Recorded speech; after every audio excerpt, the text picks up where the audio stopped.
Magandang gabi po, Luzon, Visayas at Mindanao.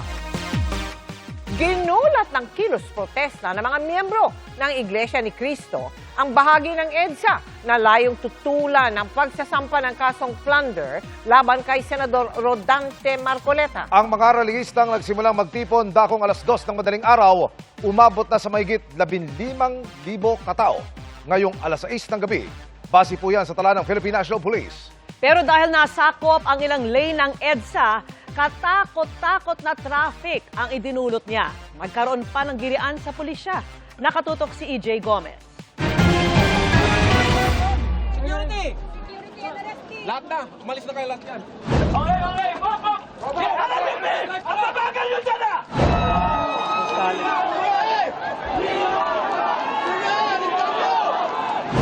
Nagkagit-gitan at nagkatulakan. Ang mga relihista at mga pulis pasado alas 8 ng umaga kanina sa EDSA People Power Monument. May punto pang nanuntok ng pulis ang isang relihista. Meron ding nambato ng sapatos at tsinelas sa pulis. Nagpatuloy ang hatakan at sakitan ng dalawang panig. Nagsimula ang gulo nang umabante palabas ng EDSA hanggang sa busway ang isang service bus ng mga relihista. Sinundan ito ng isa pang bus, kaya may pulis na naipit. Itong busway, nag-flow. Pero itong bus, inabante niya, binarahan niya. Sa pag-atras sa bante niya, kasi may cement barrier, may naipit na pulis. So doon nagkagirian. Of course, we have to react. Kasi may nasaktan na kaming kapulisan. Doon po nagkaroon ng commotion kanina. Logic dictates na paghinangan mo para matigil yung flow ng EDSA. Inaresto ang itinuturong nag-atras abante ng bus, pati ilang relihista na nanakit ng pulis. Maximum tolerance, always maximum tolerance. But of course, kagaya ng sinabi ko kanina, pag sinasapak or sinasaktan na yung pulis natin, hindi naman tayo basta nakatayo na lang dyan. May hinimatay rin dahil nahirapang huminga. Pinagtulungan siyang paypayan at painumin ng tubig ng mga relihista para mahimasmasan. Mag-aalas 2 ng madaling araw nang dumating at pumarada ang mga sasakyang ito sa kahabaan ng White Plains Avenue. Sakay nito ang mga relihistang miyembro umano ng Iglesia ni Cristo o INC. Ang ilan sa kanila nakasuot ng puting t-shirt at may nakasulat na mga salitang transparency at accountability. Noong una hindi malinaw kung ano ang pakay ng pagtitipon, pero habang lumiliwanag, unti-unting dumarami ang mga relihista na nagpapakita ng suporta kay Senador Rodante Marcoleta. Sa placard idinaan ng ilang nagrarally ang pagpuna sa planong paghahain ng ombudsman ng kasong plunder laban kay Marcoleta. Dahil sa dami ng tao na sinabayan pa ng malakas na buhos ng ulan, nagkabuhol-buhol ang traffic papuntang EDSA White Plains sa gitna ng morning rush hour.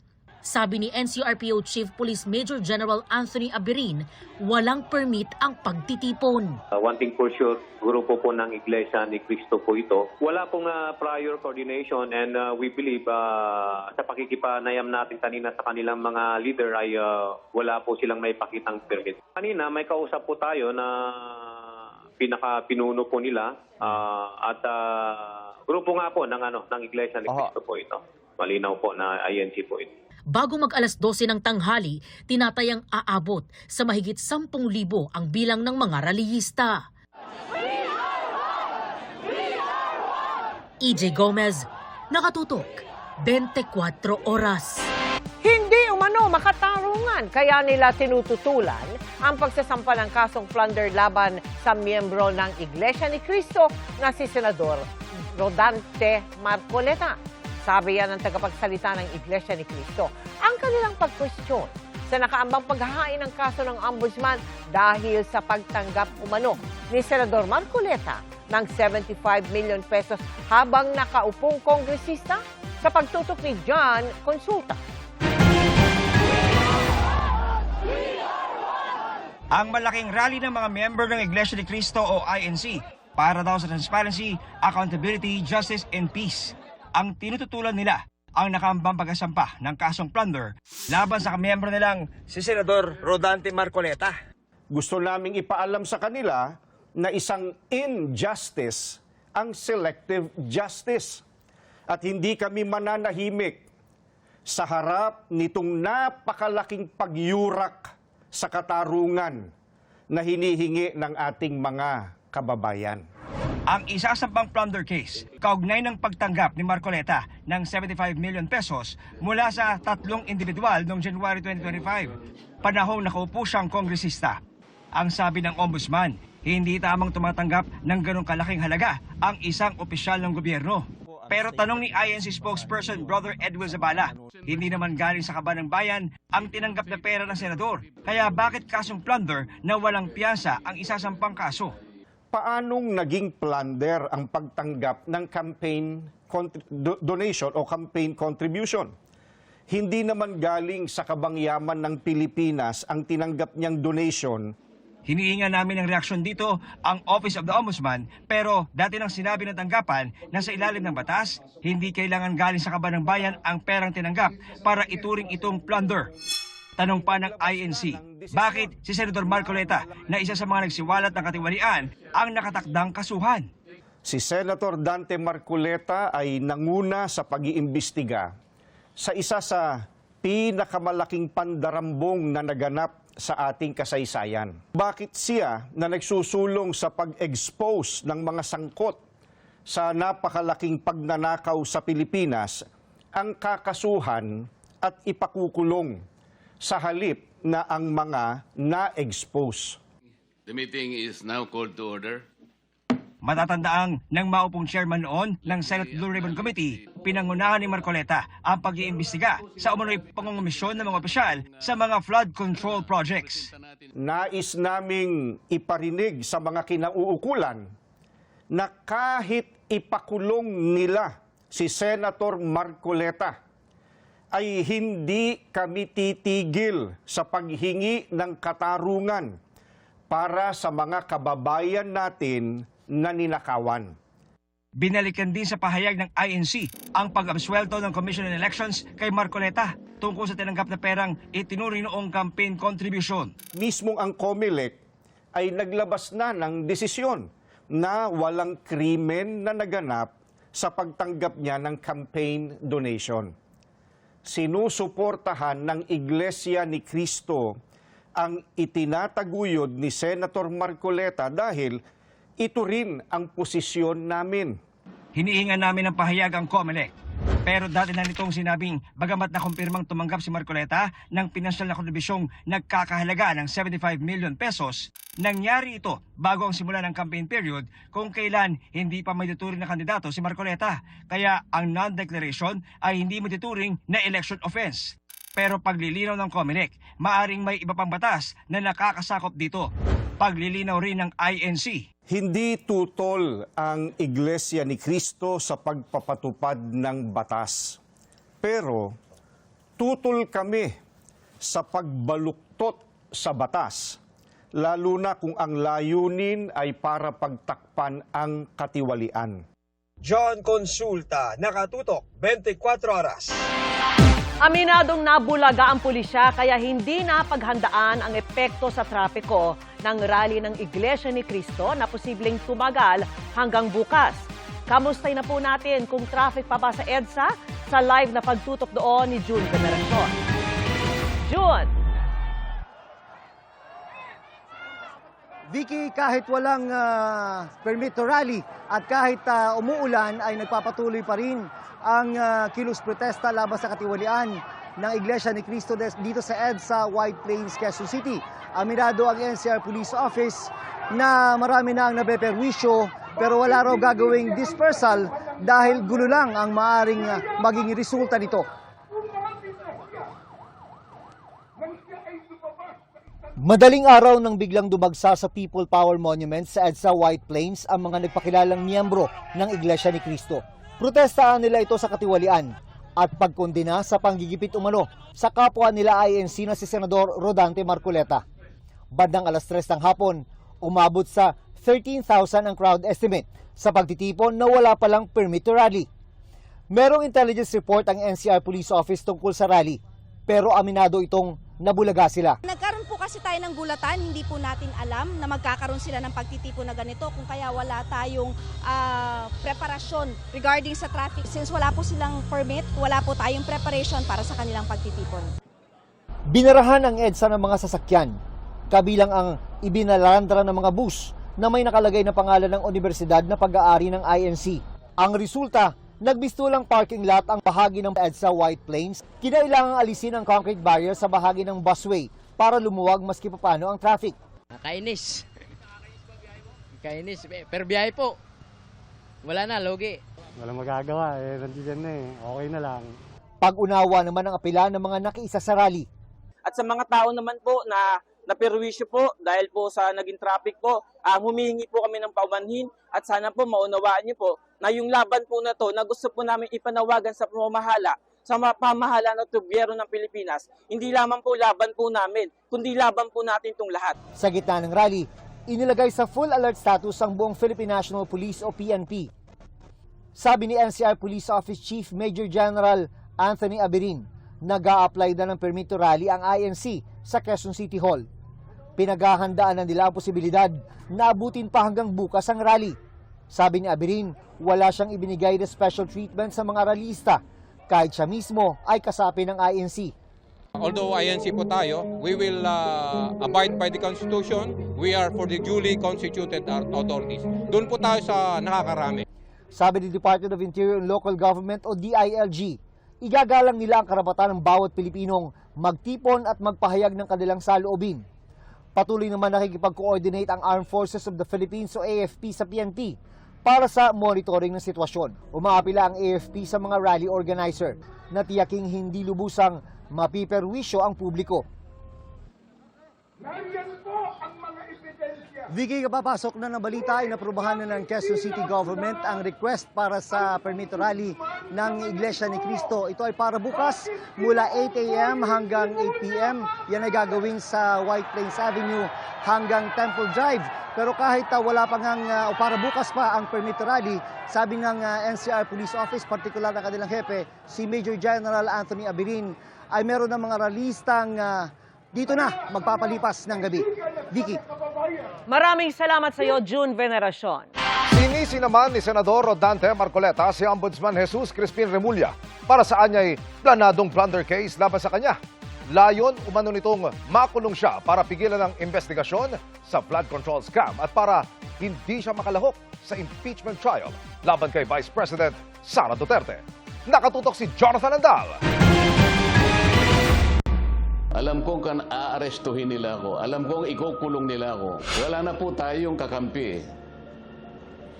Ang kasalanan ko lamang po yung paglingkuran kayo. Kung kasalanan pong matatawag yan. Yan ang sagot ni Senador Rodante Marcoleta sa anunsyo ng Ombudsman na sasampahan siya ng reklamong plunder o pandarambong dahil sa hindi niya idineklarang 75 million pesos na natanggap na regalo o donasyon. Sabi ni Marcoleta, gusto lang siyang ipakulong para pigilan ang investigasyon niya sa flood control scandal at para hindi na siya makalahok sa impeachment trial ni Vice President Sara Duterte na magsisimula na sa Lunes. Ang isa pa pong inaasahan nila ay hindi na po ako makakasali doon sa impeachment proceedings na nakatakda pong magsimula sa susunod na linggo. Sa mga tweet, 2 ibon sa isang putok, mga kababayan.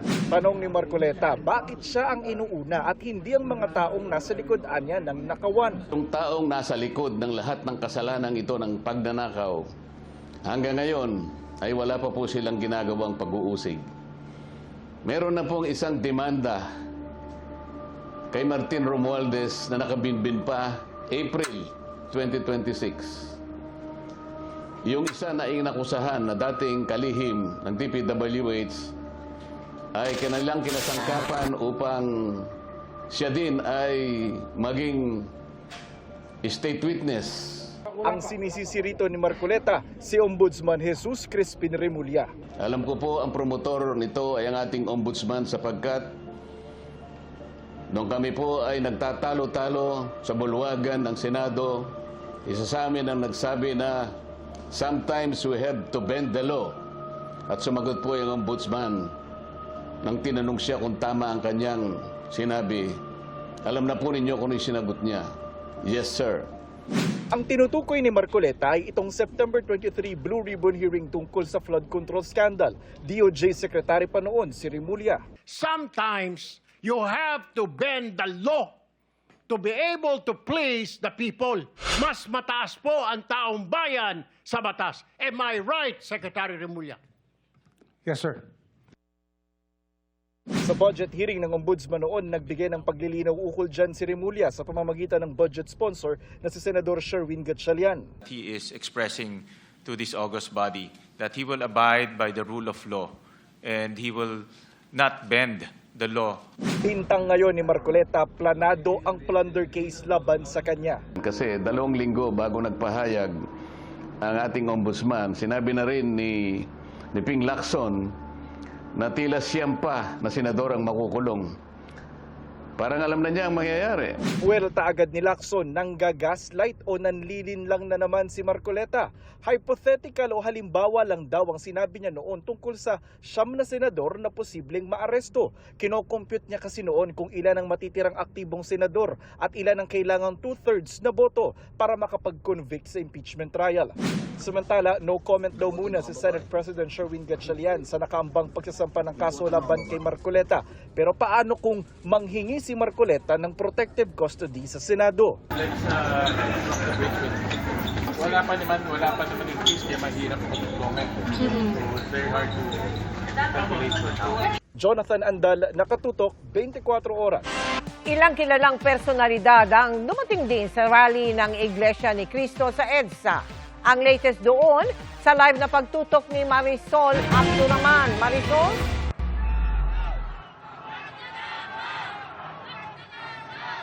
Transparency at accountability. Ito nga ang panawagan, Mel, ng mga rallyista na nagtitipon-tipon ngayon dito sa EDSA People Power Monument. At karamihan, Mel, ng mga nandito ngayon ay mga miyembro ng Iglesia ni Cristo. Sa mga suot nilang t-shirt at hawak na placards, ipinarating ng mga nagpakilalang miyembro ng Iglesia ni Cristo ang panawagang panagutin ang mga sangkot sa katiwalian. Kanya-kanyang pwesto ang mga nagprotesta. Ang iba nga ay pamilya pa, gaya ng pamilya ni Rosemary Lalamunan na galing pang Cavite. May picnic dahil may bitbit pang sapin at baon. Para masaya na po. Opo, kasama na po kami. Opo. Tapos, ready to may pagkain. yes. Yes po. Andito po kami para hindi lang po sa aming ipaglaban yung katotohanan. May mga estudyante ring sumuong umano sa mahabang biyahe dahil sa traffic. Malayo raw ang nilakad makarating lang dito. Naglakad pa po kami dito ng higit 1 oras po para lang po makarating dito. Bilang pakikiisa po, ayun po. Tapos isa pa din po sa is para po mapanagot po yung dapat pong managot. Ang grupong ito naman, lubiban sa kanilang mga trabaho para dumalo sa rally. Sobra na yung panggigipit ng gobyerno sa mamayang Pilipino. Nakikiisa kami sa gawain ng Iglesia ni Cristo. Gusto po namin na maging transparent po yung gobyerno na yung batas po na wag pong baluktutin po yung batas. Para po amin po ipadama sa aming kapatid na si Dante Marcoleta na hindi lang po siya nag-iisa na lumalaban sa hamon ng buhay o sa ganitong mga pangyayari. May mga pumesto sa ilalim ng puno. Ang iba nakatulog na at karamihan dito na inabot ng gutom. Bago mag-2 ng hapon nang magkagulo sa southbound lane. As of 3 p.m. naman, umabot na sa 13,000 ang bilang ng mga rallyista na inukupan na ang buong White Plains hanggang sa EDSA. Kaya isang lane lang ang nakabukas sa southbound at northbound lane ng EDSA. Misulang parking lot na ang bahagi ito ng EDSA dahil halos hindi na gumagalaw ang mga sasakyan pa southbound. Ilang personalidad naman ang nakiisa sa rally, gaya ni na dating Congressman Mike Defensor na sinagot ang balak na sampahan din siya ng kasong plunder ng ombudsman kasama ni Marcoleta. Hindi ako magtatago. Noon pa hindi ako nagtatago at sinasabi ko sa nila, hindi sila mananalo. Pwede lang ako makulong, hindi ako magtatago, lalaban ako at kung kaya ko pa magsalita na magsasalita ako laban dito. Dumating din sa pagtitipon sina Senador Alan Peter Cayetano at Congressman Leandro Leviste. Minsan paulit-ulit na ang pagnanakaw, okay din lang. Sobra na po ang ginagawa, tiisin na lang natin. Ako'y naniniwala po na kailangan hate is challenged with love. Make no mistake po.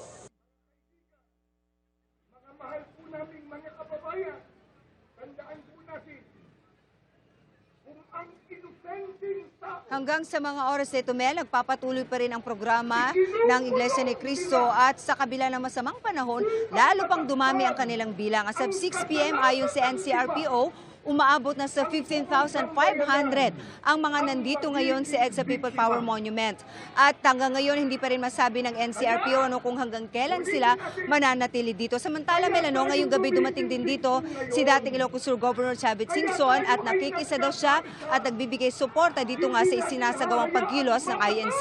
Mel, update namang tayo dito sa sitwasyon sa EDSA. Kung ikukumpara kanina, Mel, 2 lane na ang nakabukas dahil bukod doon sa carousel bus, no way, naka-open na rin ng isang lane dito sa northbound lane, pero sobrang napaka-traffic na rin dahil syempre as expected, rush hour na. So hopefully, Mel, sana maya-maya ay maibsan at gumanda-ganda naman na ang dala ng mga sasakyan dito sa ating kinaroroonan. Mel. Maraming salamat sa iyo, Marisol Abduraman. Nanindigan si Ombudsman Jesus Crispin Remulla na hindi niya iniutos na hanapan ng kaso si Senador Rodante Marcoleta kasunod ng puna ng mga taga-suporta nito. Pinabulaanan din ni Remulla na pinag-iinitan si Marcoleta. Nakatutok si Joseph Moro. Sa harap ng kilos protesta ng grupong Iglesia ni Cristo o INC bilang pagsuporta kay Senador Rodante Marcoleta na sabi ng Ombudsman ay kakasuhan ng plunder ngayong linggo. Pagdidiin Ombudsman Jesus Crispin Remulla, hindi nila pinag-initan si Marcoleta. Today, there's a big rally or commotion in EDSA. And of course, our friends from the INC are the ones who instigated it. Due to a feeling that they have that Rodante Marcoleta was being singled out among other people. And we all know that that is not true. Hindi raw niya iniutos na hanapan ng kaso ang senador. Matatanda ang lumutang ang pagtanggap ni Marcoleta ng 75 million pesos sa investigasyon ng Commission on Elections o COMELEC na hindi niya idineklara ang donasyon o regalo sa kanya noong kongresista siya at bago siya tumakbo bilang senador sa eleksyon 2025. I never instructed anybody to conduct that investigation. It was brought up by I don't know what team, and the work was good, so I said, we will file the case. Tama naman, di ba? When the evidence presents itself in front of you, you might as well bring it to court. Lalong-lalo na, ito yung example na gusto ng tao. Mataas man o mababa, katamaan sa atin pag mali ang ginawa. Dagdag pa ng Ombudsman, hindi rin daw totoo na namimili sila ng kakasuhan dahil sa kasalukuyan may ginagawa silang preliminary investigation laban kay dating House Speaker Martin Romualdez. Yung kaso po ni former Speaker Martin Romualdez is getting stronger by the day. Ayon sa Ombudsman, tuloy pa rin ang pagsampa nila ng kaso ngayong linggo na mismong kay Marcoleta daw nanggaling ang ebidensya dahil inamin nito na tumanggap nga siya ng 75 million pesos. Kung ang pinaglalaban po ng mga taga-INC ngayon sa EDSA ay transparency and accountability, yun din ang pinaglalaban ng Office of the Ombudsman. It's hard to see kung saan po nanggagaling si Senator Marcoleta dito dahil yung kaso mismo ay yung ebidensya mismo na ginamit ng ating mga investigador ay nanggaling din po sa kanya. It is our mandate to investigate and prosecute cases. And once the evidence is there, and in this case, the evidence was amply supplied by the respondents themselves, our hands are quite tied here. Muling inulit ng Ombudsman ang paliwanag kung bakit plunder ang ikakaso nila laban kay Senador Rodante Marcoleta. Gayong sabi ng mga taga-suporta ng senador, hindi naman pera ng gobyerno ang 75 million pesos na tinanggap nito. Ayon kay Assistant Ombudsman Miko Clavano, hindi lamang pera ng gobyerno ang pwedeng sangkot sa kaso ng plunder base na rin sa nakasaad sa Republic Act 7080 o batas kontra sa plunder. Alangan naman po yung gift ay galing din sa public funds. So, ang definition po ng plunder also includes private funds. Katulad din daw ito ng kaso noon ng plunder laban kay dating Pangulong Joseph Estrada dahil umano sa pagkamalya ng yaman galing sa wetting money. Same. Circumstances? Yes, opo. Naiintindihan ho namin yung argument na yon na kailangan public funds. Ngunit pag binasa mo talaga yung batas, nandyan ho yan na kahit private funds, po pwede. It's just that kadalasan ang nafa-file ho yung public funds. Sa rekomendasyon ng fact-finding panel na kasuhan si Marcoleta, sinabi nito na sa laki daw ng 75 million pesos, hindi na raw ito may tuturing na ordinaryong kagandahang loob, kundi korupsyon na para makakuha ng pabor mula kay Marcoleta. Hindi rin daw dapat ito itinuturing na normal para sa mga pampublikong opisyal porket walang sinabing hinihinging kapalit. Umabot ho ng 75 million pesos ang kabuuan ng mga supposedly donations sa kanya. Bawal tumanggap ng ganun kalaking kahalaga ng pera. Joseph Morong, Nakatutok 24 Oras. Ipinagtataka ni Pangulong Bongbong Marcos ang basihan ng kilos protesta ng Iglesia ni Cristo na pagtutol sa napipintong pagsasampa ng kaso kay Senador Rodante Marcoleta. Ayon po yan sa palasyo. Sa kabila niyan, suportado naman daw ng Pangulo ang ibang panawagan para sa pananagutan, hustisya, kapayapaan. Mula sa Malacanang, Nakatutok Live, si Ivan Mayrina. Ivan? Mel, habang iginagalang ng Malacanang ang karapatan ng INC na magtipon at magpahayag, nananawagan sila sa grupo na sumunod sa batas at isaalang-alang ang mga naabala sa protesta.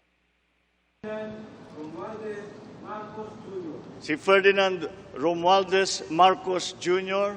Eksaktong 4 na taon mula nang manumpa bilang Pangulo si Ferdinand R. Marcos Jr.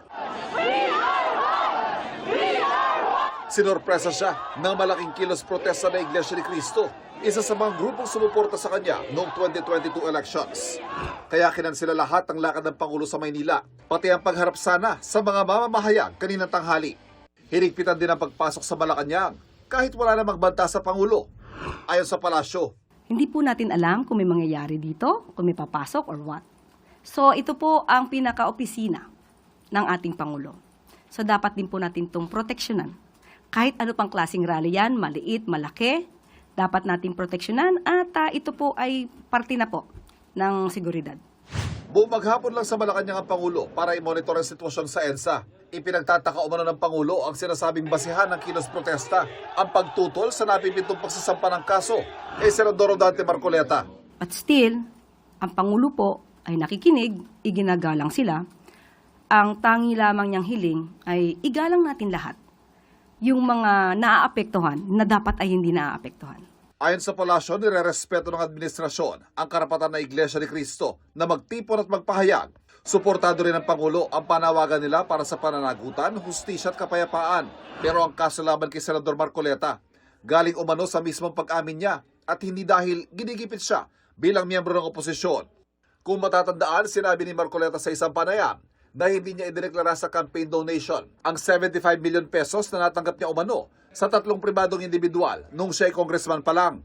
Ang Pangulo po ay naniniwala sa paninindigan ng INC.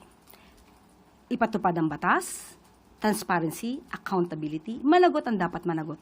At yan po yung ginagawa ng administrasyon. Kung dapat managot ang isang Senator Marcoleta na nagkataon na miyembro ng INC, hindi po ba dapat na i-push din natin yon? Utos ng Pangulo sa pulisya, maximum tolerance at paggalang sa karapatan ng mga nagpoprotesta. Pero kasabay nito ay ang utos sa ipatupad ang batas at pangalagaan ang karapatan ng ibang naapektuhan. Wala nga lang diretsong sagot ang palasyo kung hanggang kailan hahayaan ang protesta na ayon sa pulisya ay walang koordinasyon at pahintulot sa kanila at patuloy na makakaapekto sa iba pang dumaraan sa EDSA.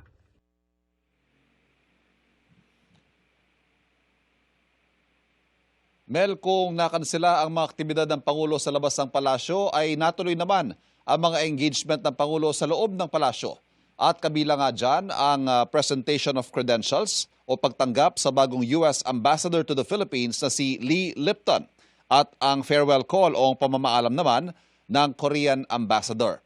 At isa pang anunsyo, Mel, sinabi ni Presidential Communications Office Acting Secretary Dave Gomez na tuloy ang official visit ng Pangulo patungong Vancouver, Canada ngayong linggo.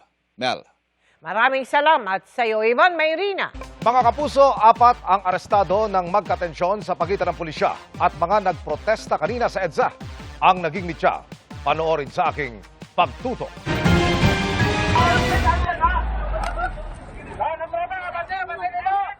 Ito ang mga tagpong nakunan sa harap ng People Power Monument sa EDSA, Quezon City bago nagsalpukan ang mga nagrarally at ang mga pulis kaninang umaga. Gamit ang megaphone, pinakiusapan ng isang pulis ang mga nagpoprotesta na i-clear ang EDSA at umatras sa area ng White Plains Avenue. Hindi na tama yung ginagawa natin. Nakalitan yung mga pulis namin. Pag nakikiusap kami, adjust tayo. Dito unang nagpang-abot ang magkabilang panig. Walang pababa! Ilang personalidad mula sa hanay ng mga relihista ang binitbit.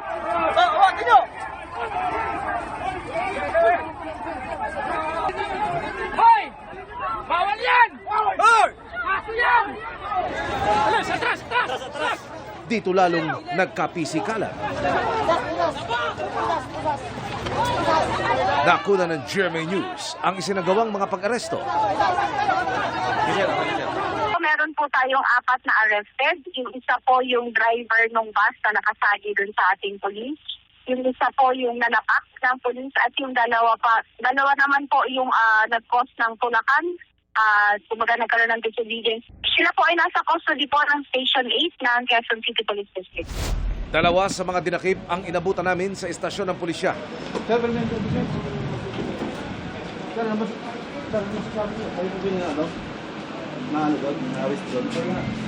Matipid ang kanilang mga sagot.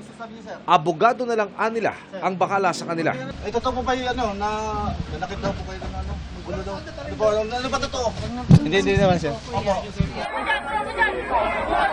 2 pulis ang naitalang nasaktan. Meron po tayong 2 pulis na nasugatan at tatapos lamang po ng kanilang ex-pay. Bago mananghali, inilipat sa Station 7 ang mga inaresto. Bantay sarado sila ng SWAT.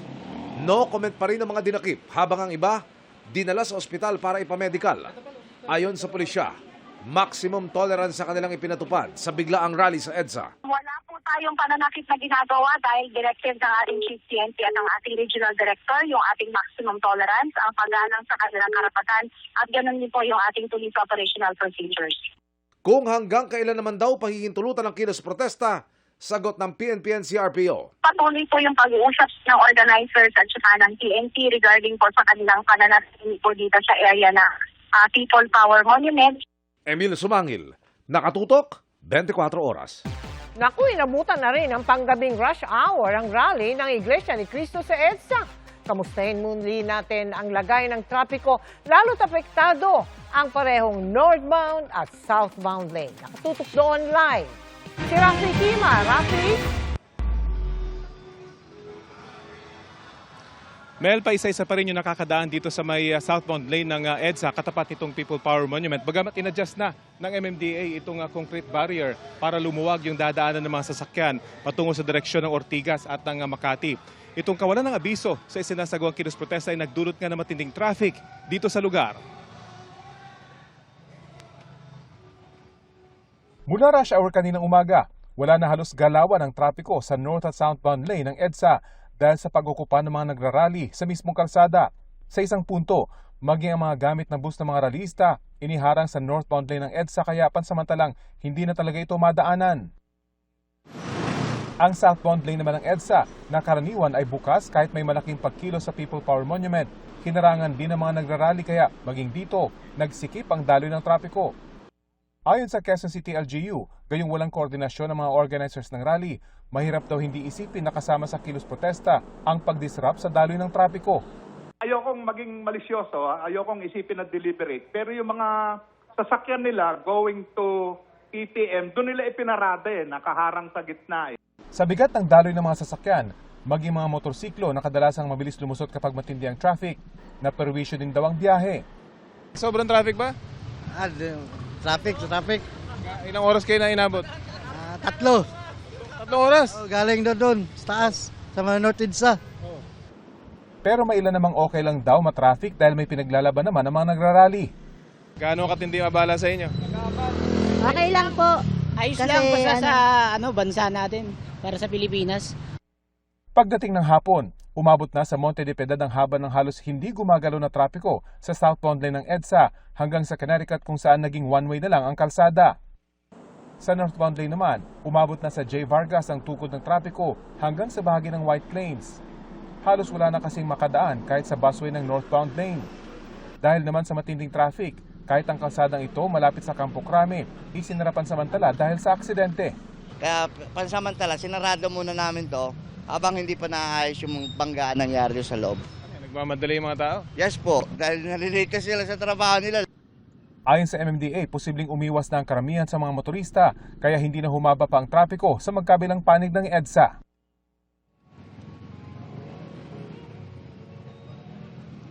Mel, bagamat aprobado nga ng Quezon City LGU yung rally ng INC dito bukas, ay nagabiso pa rin ng mga otoridad na iwasan ang lugar na ito dahil posibleng ganito pa rin yung magiging traffic dito bukas. At gayong meron ng koordinasyon ang Quezon City LGU at ang mga rally organizers ay posibleng bukas ay maging maluwag na ang daloy ng mga sasakyan dito dahil posibleng tanggalin na yung mga sasakyan na nakaharang dito at madaanan na ng mga sasakyan kahit ay sinasagawa pa rin yung kilos protesta. Yan ang latest mula dito sa EDSA. Mel? Maraming salamat sa iyo, Rafi Tima. Bantay sarado ng pulisya ang paligid ng Malacanang sa gitna ng rally ng mga miyembro ng Iglesia ni Cristo, kabilang sa kalapit na Liwasang Bonifacio. Mula sa Menjola, Maynila, nakatutok live, Mariz Sumali. Mariz! Emil, walang mga ralista pero tinodo pa rin ng Philippine National Police ang kanilang paghihigpit ng seguridad dito sa Menjola at sinara rin ang lahat ng mga kalsada papunta rito dahil isa po ito sa mga lagusan papunta sa official residence ng Pangulo, ang Malacanang. Bukod sa hile-hilerang barikada ng mga concrete barrier, barbed wire at mga container van, dinagdagan na rin ang puwersa ng pulisya sa Menjola at mga kalapit na kalsada ng Malacanang sa Maynila. Sa gitna yan ang rally ng mga miyembro ng Iglesia ni Cristo sa Liwasang Bonifacio na malapit sa palasyo, gayon din sa People Power Monument sa EDSA. Bukod sa mga pulis Maynila, ay may mga dumating din mula sa Calabar Zone at Central Luzon Police, pati truck-truck ng mga Civil Disturbance Unit. Idineploy rin ang Elite Highly Trained Unit na Special Weapon and Tactics o SWAT. Nakakalat sila sa iba't ibang lugar papasok sa Menjola na lagusan papasok ng Malacanang compound. Unang-una po, nandiyan po yung ating Pangulo at ito po ay Malacanang, ito po ay simbol ng ating gobyerno. Yun naman ang ginagawa natin pag meron tayong malalakihang pagkilos, sinisecure natin itong vicinity ng Malacanang. At hindi lamang ito, meron din tayong ibang lugar sa lungsod ng Maynila na binabantayan. Naglagay pa ng karagdagang container van para magsilbing second layer ng seguridad sa Legarda Street at Recto Avenue. Basic security measures lang yung nilalatag natin dito. Simula nung may nangyari noong September 21, nilagay na natin ito. At nakita natin very effective kasi wala dito nangyari ng mga physical confrontation na, wala na tayo naitala. So atin dito nakahanda lang tayo kung ano man yung sabi nga natin, we always wish for the best but we expect the worst. Ayon sa pulisya, para makalapit sa Malacanang ay kalimitang may mga nagtitipon sa Menjola kahit hindi ito isang Freedom Park o lugar kung saan maaaring mag-rally.